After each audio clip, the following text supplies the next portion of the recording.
ефірі Суспільного програма «Тема дня Крим». В студії Георгій Спасодобольський. Добрий вечір. Російські силовики в окупованому Криму продовжують видавати попередження про неприпустимість участі в публічних акціях. Зокрема, сьогодні вручили активістам у Совєтському районі Криму. Повідомив про це на своїй сторінці в Фейсбук перший заступник голови Меджлісу кримсько-татарського народу Наріман Джелял. Яка мета таких дій окупантів та як захистити себе від неправомірних вимог російських окупаційних силовиків? Про це будемо говорити сьогодні. І що ж, окупанти розносять кримським татарам, журналістам та активістам попередження про неприпустимість участь в акціях з 1 по 5 травня.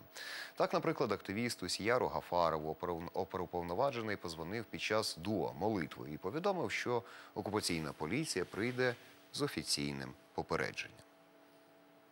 День дуа мне позвонил оперуполномоченный МВД и со мной хотел встретиться по поводу того, чтобы я ему дал кое-какие объяснения. Якобы готовится 3 мая мероприятие какого-то там марша. И в целях того, чтобы я дал, в целях этого я дал объяснение. Ну, задал ряд вопросов. Я могу их зачитать сейчас. Фамилию оперуполномоченного Панасюк Виталий, отчество не помню уже. Вот. По какому адресу я проживаю. Выезжал ли я за пределы Российской Федерации, а если выезжал, то по какому вопросу. Имею ли родственные связи за границей. Сам я об этом говорит. Мне сказали, я вынужден вот так прийти и все составить. Вот такое объяснение. Это копия, это первый экземпляр у него. Что их беспокоит? Их беспокоит, что люди собирались в джами, общались между собой, решали самые проблемы мусульман. Это их сильно раздражает, и для них очень, конечно, было бы хорошо, чтобы все мы сидели дома, не общаясь друг с другом, и были такие, вот как бы сказать, отрешенные от общества. Но мы мусульмане, мы так жить не можем. У нас на зв'язку Абдурашид Джепаров, правозахисник, активіст Національного руху кримських татар. Вітаю вас. Ну, власне, вам теж не так давно, 27 березня, вручали співробітники окупаційної прокуратури Криму подібне попередження з застереженням не брати участь в несанкціонованих акціях з 1 по 5 травня. Да? Як це відбувалося? Это было часа 2 с небольшим 27 марта. Как раз у меня был человек из Симферополя, ему кто-то шепнул из спецслужб, что могут за ним прийти, и вот он как бы в ожидании теперь обыска у себя, и приехал ко мне проконсультироваться. И вот как раз я с ним общался, и возле моего дома ходят 2 людей в формах, девушка и мужчина, и тому парень даже показал, что уже за ним пришли вот ко мне. А вышел я на улицу, оказалось не к нему, а вот мне принесли предостережение, где, как и говорил предыдущий вот сейчас вот человек, указано на то, что якобы я являюсь, там, не знаю, участником или там кем-то еще, и не рекомендуется, то есть нельзя принимать участие в мероприятиях, которые будут проходить с 1 по 5 мая. И я так понял, это речь идет о марше достоинстве, вот, который будет проводиться в Украине, с той стороны, вернее, и закончится, может быть, здесь, я не знаю. Вот с этим вот связано было их предостережение. Это была работница прокуратуры, молодая женщина в погонах, и работник полиции. Але ж в зв'язку з коронавірусом марш на Крим мирну ходу перенесли поки що на невизначений термін. Да, это так, но в то время это еще было неизвестно о том, что перенесут дату проведения этого мероприятия. Но, видимо, теперь, когда обозначится какая-то такая, дата, и им придется, видимо, еще раз пройтись по этим же людям, кто-то, может быть, еще, и еще раз надо разносить свои предостережения, потому что там дата с 1 по 5, а если будет другая, значит, будут другие предостережения. Ох уж ці розносчики. Наріман Джелял, перший заступник голови Меджлісу кримськотатарського народу, сьогодні у Фейсбуці написав наступне. У селищі Савєцький, кримськотатарська назва Ічки, сьогодні роздали 7 попереджень. На питання про підставу таких застережень силовики відповідають: ми не знаємо, напевно, ви десь засвітились. В документах йдеться про неприпустимість використання масок. Масок – це під час коронавірусу. Да? Також в документах міститься фактична заборона поодиноких пікетів. Ну і Рустем Мананов написав, що дивовижна ця країна Лимонія, де нормальні люди сидять в тюрмах, а Лимонія запроваджує штрафи за те, щоб стали менше дихати. Ну, така історія цікава, звичайно. Ну, заборона на використання масок – це взагалі епічно, хоча в окупованому Криму багато епічно. Що ви думаєте про заборону використання масок? Та? Якщо, наприклад, дають тільки на одиночний пікет, чи просто буде кримський татарин, там, чи проукраїнський активіст, чи просто людина йти, його запідозрять, що ага, ви в масці, значить ви вирішили там в масці вийти на якусь політичну акцію, да, а не в гастроном. Ну, сейчас, как раз сегодня продублировали тот указ, который был, напомнили о том, что с завтрашнего дня будет ужесточаться режим. Значит, люди будут штрафоваться от 4 и больше рублей, тысяч рублей, если, скажем, даже отходишь от дома дальше, чем на 100 метров. Ну, там можно в магазин, можно в аптеку, там, не знаю, проведать, скажем, людей пожилых, своих близких, вот так. Но на самом деле тяжело угадать, потому что смотришь вроде как какое-то послабление, потом, ну это режимное государство. Оно по-другому не может. Оно может не рекомендовать, не, скажем, там какую-то профилактику провести, скажем, беседу, не знаю, там что-то еще, пугать и пугать и пугать. Это как бы Россия в своем амплуа. Они по-другому не могут, они могут только говорить языком угроз, языком устрашения, ну и вот так. А як люди, скажіть, а як реагують люди, яким приносять ці попередження? Да? Ну, і ви, власне, да? Вам же ж теж приносили таке попередження. Ну, принесли мне предостережение. Моя реакция, ну, понятно, ну, возмущаться не приходится, не видеть нет смысла, просто, ну, вопросы, а почему, вот, ну, там в тексте все сказано. Дальше это все читают, потом сам же читаешь при желании. Ну и можно не подписать, но при этом не оставить копии и как бы не с чем будут работать дальше. Ну и потом, как смысла не имеет подписать, не подписать, а легче подписать, вернее не легче, рациональнее подписать, чтобы оставили на руках копию, и с чем дальше можно будет работать, скажем, там, включать, не знаю, юристов, адвокатов и так дальше. Поэтому я, соответственно, подписал на этот раз и взял копии, чтобы дальше отснять, не знаю, там, и что-то с этим дальше делать. Вот так. Ну а дальше у каждого как бы свое индивидуальное поведение. Там кто-то может, там, не знаю, задать вопрос, кто-то там раздражаться, что угодно. Но они свое дело делают. Ну, от, наприклад, ви підписали і, наприклад, там 1 травня ви кудись пішли просто по вулиці. Вас затримують російські силовики і кажуть там в масці чи без маски, кажуть вам, ви йдете на мітинг якийсь, а ми ж вас попереджали. Ви кажете, ні, я йду в крамницю за хлібом. Вони кажуть, ні, ми знаємо, що ви йдете. Ви ж от підписали папірець, а і 1 травня, бачите, вийшли з будинку, мабуть, йдете на якийсь там одиночний пікет, наприклад. Да? А які правові наслідки того, що ну, от ви підписали, наприклад, і що? Що це? Які наслідки це дає? Ну, во-первых, хочется надеяться, может быть, так и будет, что к этому времени уже карантина не будет. И нам не придется ходить в масках. Ну, це дуже-дуже оптимістичний прогноз, мені здається. Ну, если, скажем, даже, не знаю, в масках или без масок, я думаю, что они будут останавливать, особенно тех, кого предупредили. Выяснять там, куда следуем и так дальше. Особенно, если мы будем передвигаться в сторону севера Крыма, ну, границы, в те же дни. Ну, а там дальше тяжело предсказать, что будет. Ну, самые разные вещи. Поэтому тяжело предсказать. Просто, скажем, фантазировать я могу, но нужно ли это делать, я не знаю. В общем-то, я думаю, что какие-то все-таки меры будут приняты. Скажіть, а чому так переймаються цією мирною ходою на Крим окупаційні силовики? Чого вони так бояться? Ну вот я для себя думаю так, скажем, честно говоря, первое время, когда я узнал о том, что будет такой марш, я это принял немного со скепсисом, не скрою.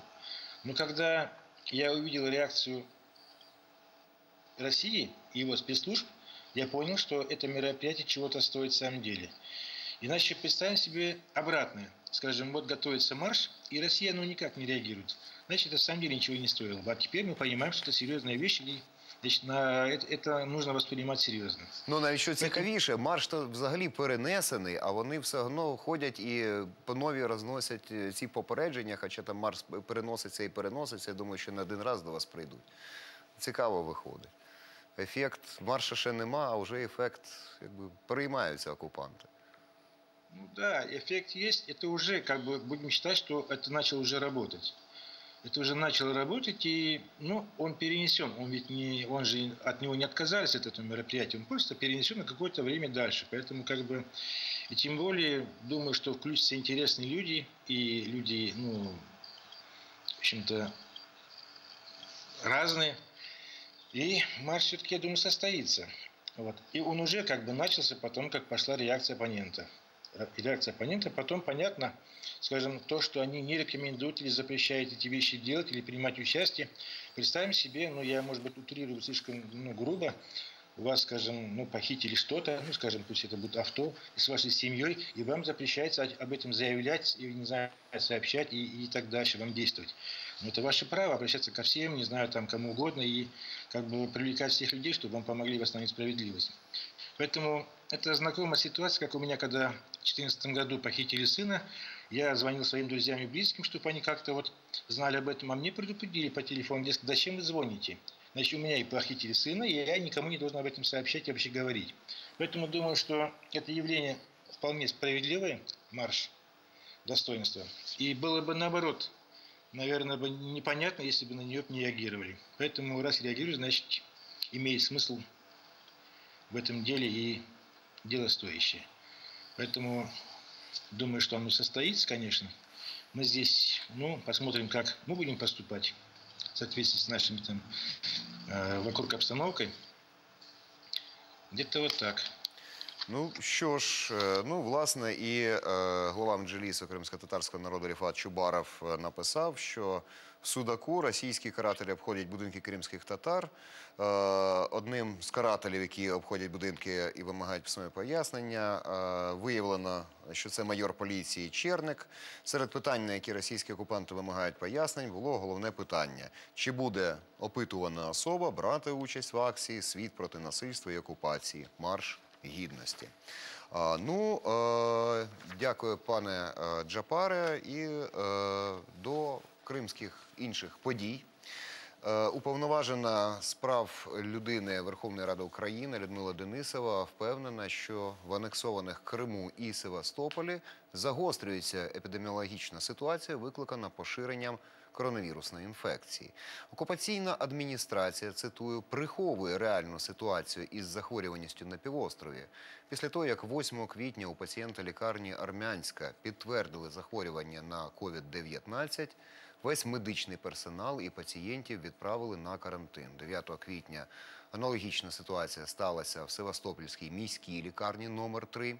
На сьогодні більшість осіб, які контактували з хворими в цих лікарнях, не проведено їм тест на COVID-19.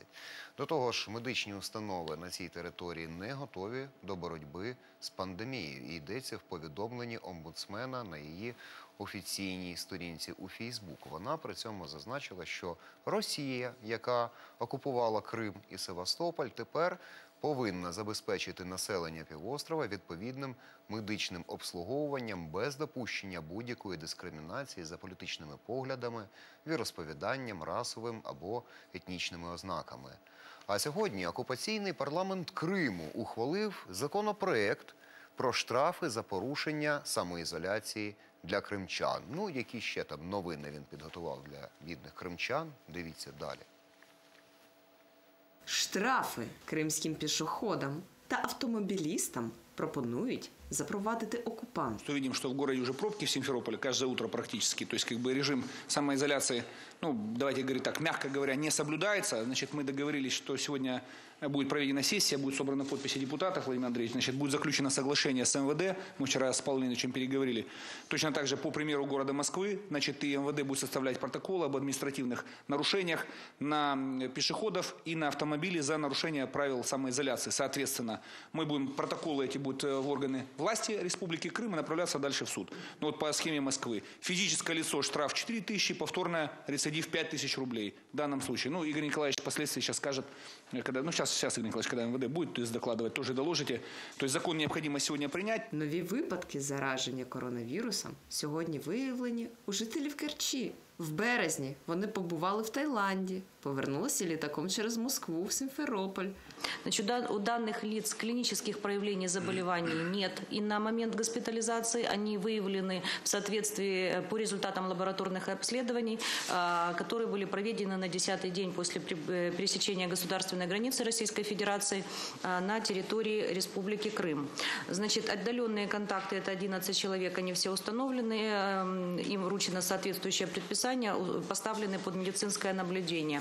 Значит, возникает только одна сложность. Эту информацию, естественно, нужно озвучить. Если позволите, Сергей Ильич, я ее озвучу. Пожалуйста. Значит, эти граждане прибыли 28-го в аэропорт Симферополь. Они взяли частника для того, чтобы вернуться в Керчь. Значит, с ними в такси ехало 2 человека. Значит, ориентировочно они ехали в автомобиле темно-синего цвета. Автомобиль они брали в районе 11 утра 28 числа. С ними в такси ехало 2 пассажира. Один пассажир вышел на автостанции Старый Крым, и вторая пассажирка ехала с котом. На зараз, згідно інформації окупаційного розпоживнагляду, в Криму зареєстровано 28 випадків зараження коронавірусом. З них 18 завезені з Росії. Зафіксовано низку порушень на кримських підприємствах. Швейная фабрика «Орден». Не проверяется температура тела сотрудников, не ведутся журналы термометрии и санобработки. Проведены были проверочные мероприятия по самой дороге Таврида, где осуществляет дорогу компания ВАТ. Если позавчера замечаний не было, то вчера, понятно, они расслабились, думали, что никто не приедет проверять. Приехали, проверили. Масочный режим не соблюдается в полном объеме. Понятно, журналы где-то вот как бы вот вчера они потерялись. Но тоже сейчас вот дано задание нашему Министерству транспорта выехать, разобраться и навести в этом плане порядок. Кримський журналіст, редактор видання «Твоя газета» Олексій Назімов, який 26 березня повернувся з материкової України і самоізолювався, опинився в обсерваторі на 1 день. Я нахожусь в машине скорой помощи. Приехали, ну, как бы, как это сказать, женщины в малиновых пиджаках. Вручили мне предписание главного санитарного врача Алушты о том, что с 7 по 8 апреля меня принудительно доставить в этот обсерватор. Двор находится под охраной полиции. Я видел, что здесь вечером прогуливался полицейский. Расцениваю это как огромнейший идиотизм под видом борьбы с коронавирусом. У нас на зв'язку адвокат Микола Полозов. Вітаю вас. Добрий вечір. От зараз в кінці сюжету ви побачили тут журналіст Назімов, який повернувся з материкової частини, його запроторили на 1 день в ізолятор. Ну, на 1 день ефект незрозуміло який, запроторили і випустили через день. Але, в принципі, якщо так подумати, да, то це ж прекрасна історія. Можна, в принципі, будь-кого примусово, да, в окупованому Криму запаковувати в якісь обсерватори і казати, ну, ми вас тут тримаємо, ми ні в чому не звинувачуємо, просто перевіряємо, чи не буде у вас там через 2 тижні коронавірусу. А потім ще можна на 2 тижні і так далі. Теж, до речі, прекрасна практика, якщо згадувати радянську каральну психіатрію, наприклад, і так далі. А тут коронавірус, взагалі руки розв'язані. Як ви оцінюєте такі можливості, які відкриваються перед окупантами?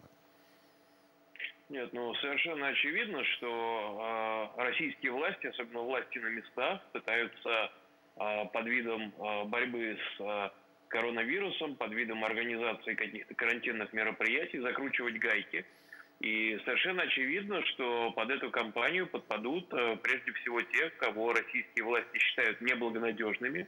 В Крыму есть несколько категорий таких людей. Это и крымские татары, это и этнические украинцы, которые все-таки, несмотря уже на 6 лет оккупации, до сих пор придерживаются позиции единства Украины и ждут возвращения Крыма обратно в состав Украины, прекращения оккупации. Конечно же, они находятся в первую очередь в зоне риска, потому что помимо непосредственно карантинных мероприятий, естественно, будут сводиться и какие-то политические счеты, используя те репрессивные механизмы, новые репрессивные механизмы, которые розроблені і прийняті властями.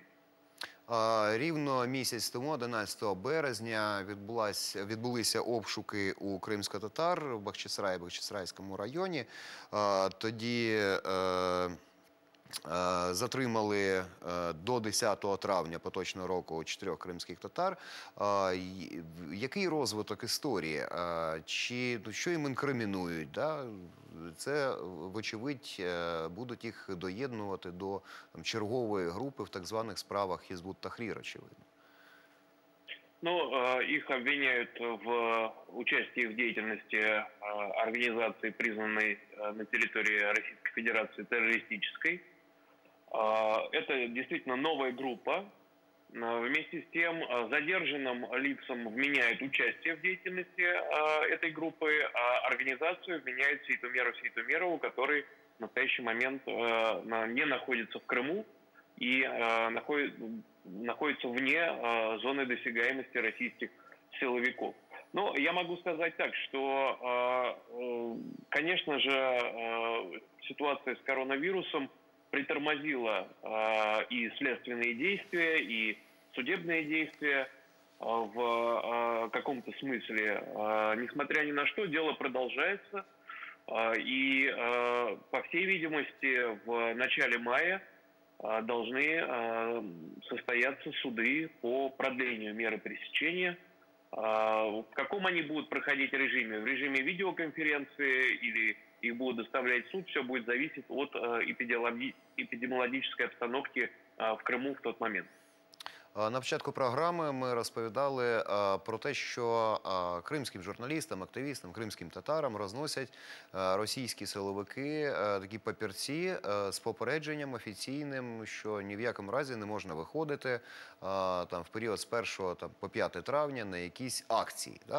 От в мене до вас питання як до адвоката, а взагалі, яка юридична цінність цих папірців, які примушують підписувати? На самом деле каких-то юридических последствий непосредственно сами эти предостережения не несут. Законом они действительно предусмотрены, прокуратура может выносить такие акты. На мой взгляд, безусловно, это реакция российских властей на ранее анонсированный Меджлисом крымско-татарского народа марш на Крым.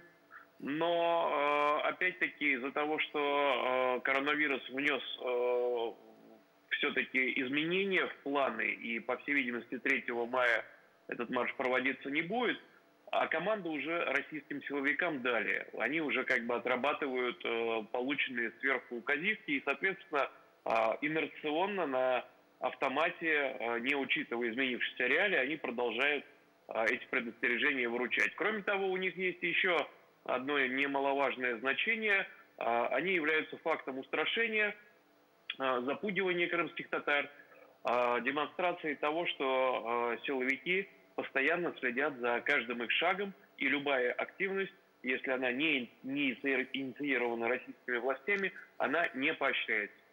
А що ви порекомендуєте? Як поводитись, якщо до вас приходять і примушують підписати такий папірець?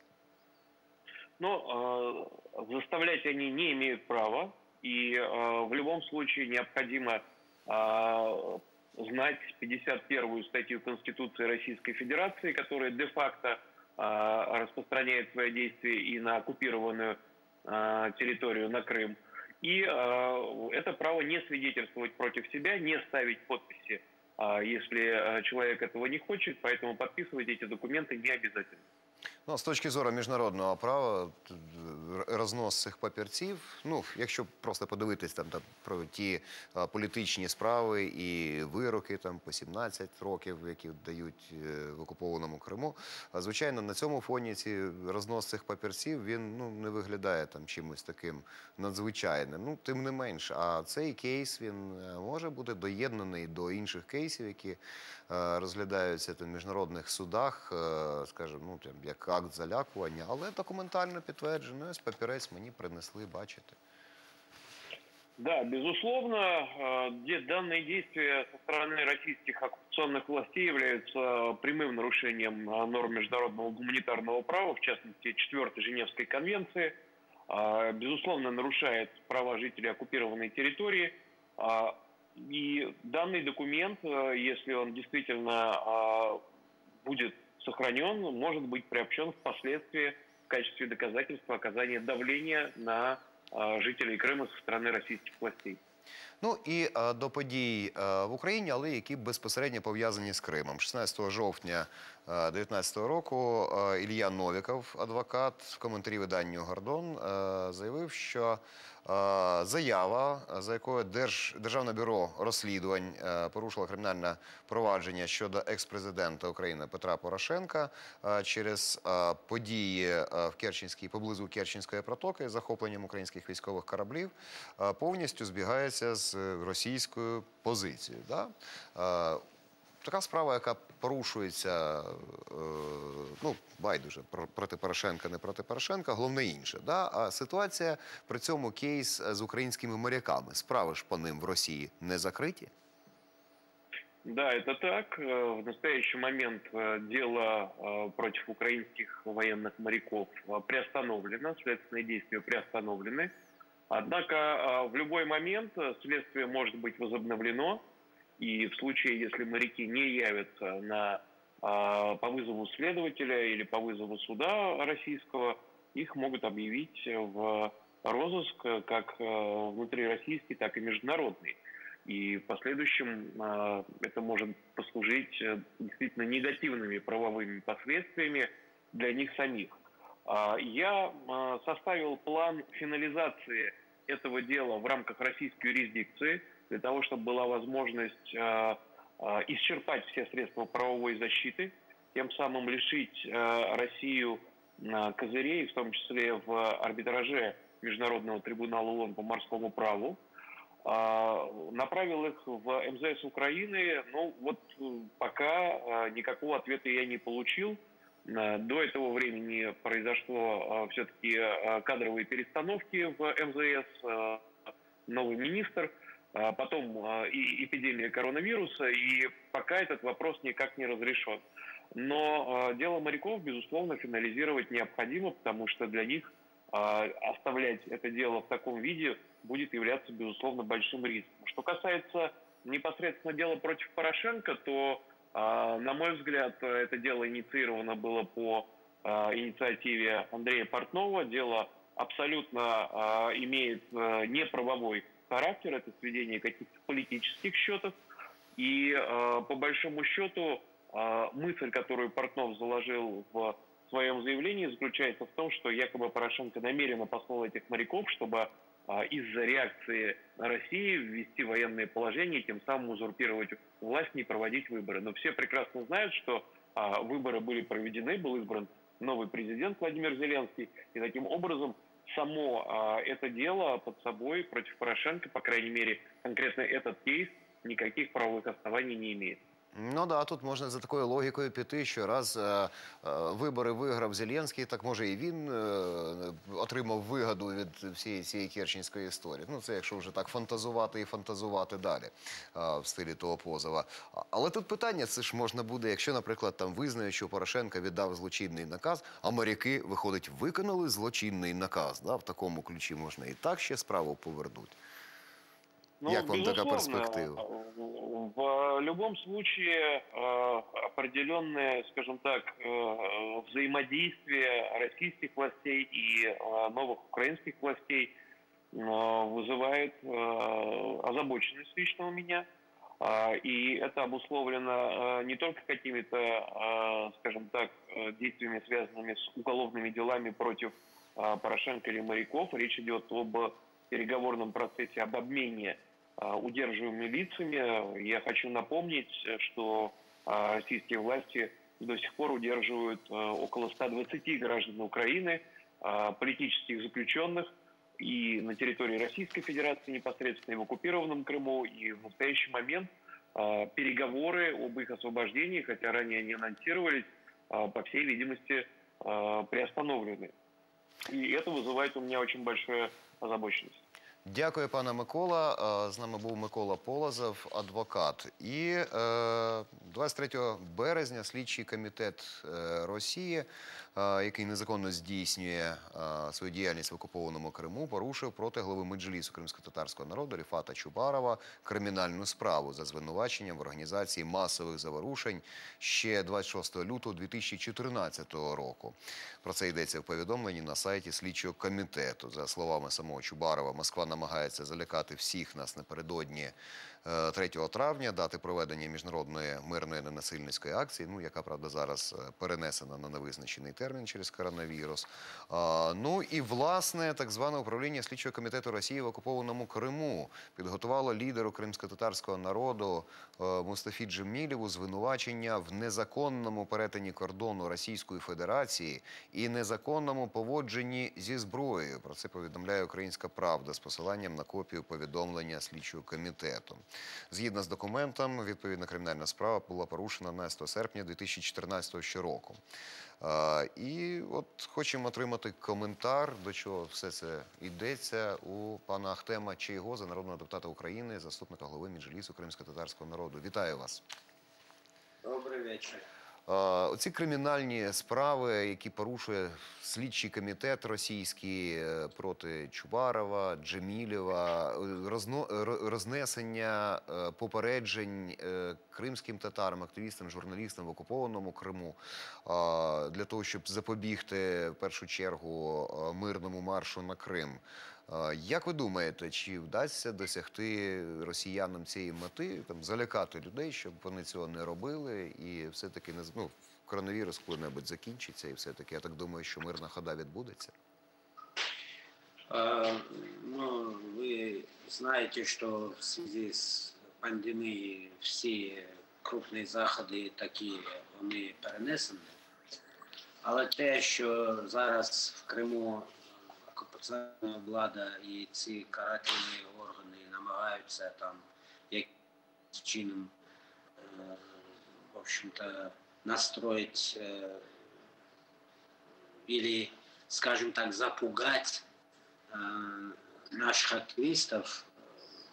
Эти методы давно известны. С первого дня оккупации они, в общем-то, не приостанавливали этот террор. Насколько это подействует? За 6 лет сопротивление не снизило свой накал. И тем более, учитывая сейчас, насколько Россия находится в таком, я бы сказал, тяжелом положении и с санкциями, и с изоляцией в определенной степени. И вот эти вот сейчас сложности с коронавирусом, это все очень сильно пугает вот эту всю систему карательную, и они зараз намагаються якимсь чином там чинити тиск. Але ще раз кажу, це ні до чого не приведе, тому що наші співвітчизники, наші громадяни України, вони будуть чинити опір окупантам. І я точно знаю, що ми обов'язково визволимо Крим від цієї банди. Тому кримським татарам не вперше боротись за свою незалежність, за свою свободу, за свою батьківщину. Ну, можна сказати, що супротив став все-таки дещо іншим, да? Починаючи з 2014 року. Зараз майже неможливо проводити якісь масові акції. Ми за останні 2 роки, мабуть, не було ніяких масових акцій в окупованому Криму. Ну, можна сказати, що сам супротив став дещо іншим. Яким він став? Для окупанта цей супротив, який зараз виглядає як непризнання окупації, непризнання російської юрисдикції над Кримом. І це теж дуже так їх пугає, і вони и людей сажают в тюрьмы, и каждый день обыски, облавы делают, каждый день протоколы там тысячами раздают, и это не дает никаких им, в общем-то, продуктивности нету, да, их вот этих действий.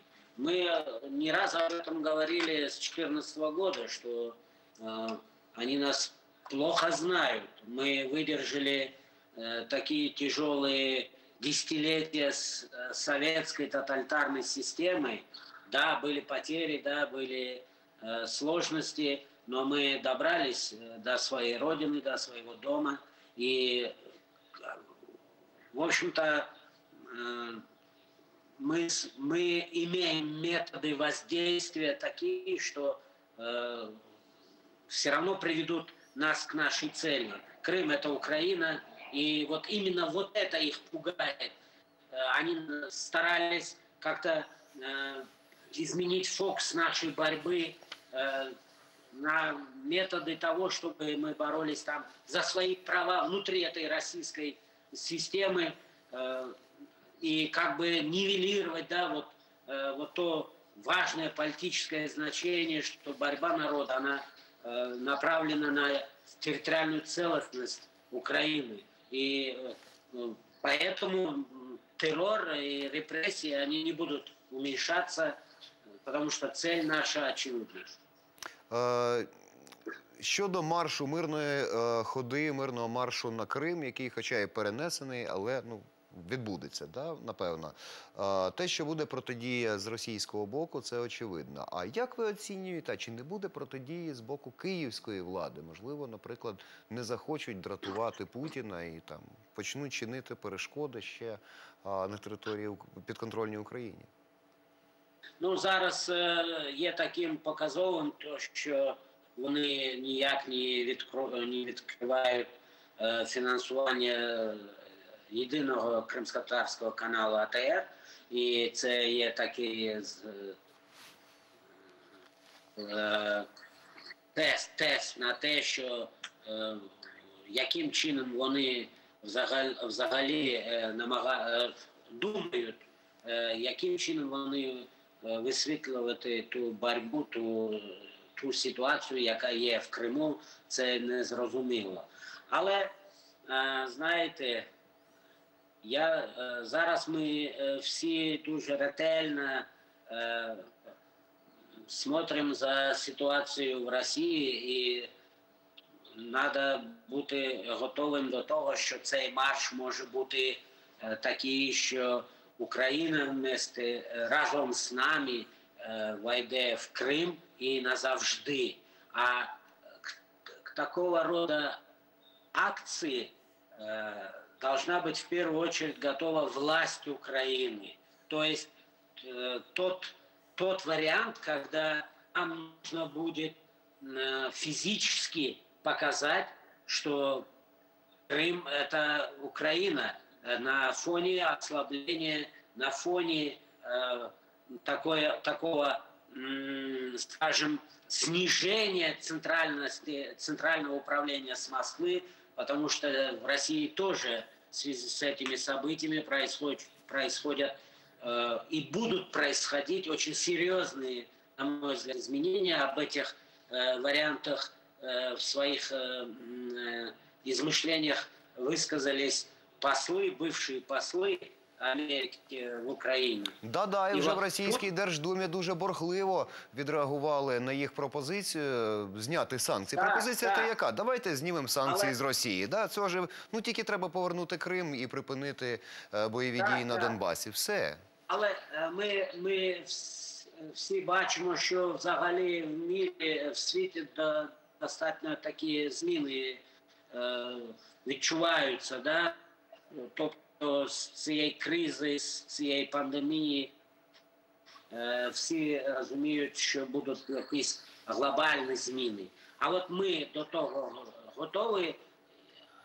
Ні, я так не вважаю, тому що і це те, що сьогодні влада чинить репресії проти активістів, от цих змін, які привели до того, що Україна все більше така була незалежна, самостійна, вона спроможна стала дати відсіч ворогу Росії, і іменно влада сьогодні на них чинить репресії. І тому це, на мій погляд, і є не тільки що влада не готова, а що влада ще деякі інституції або ті люди, які в цих інституціях працюють, вони більше прагнуть реваншу, ніж такі Ніж перемоги. боротьби Да? проти Ну, Росії. Ахтем Ага, що ж, справа громадськості скеровувати цю владу в правильне русло. Дякую вам за участь в нашій програмі. Україна не Росія. А вже ж. Насамкінець спробую закінчити позитивними новинами з Крима.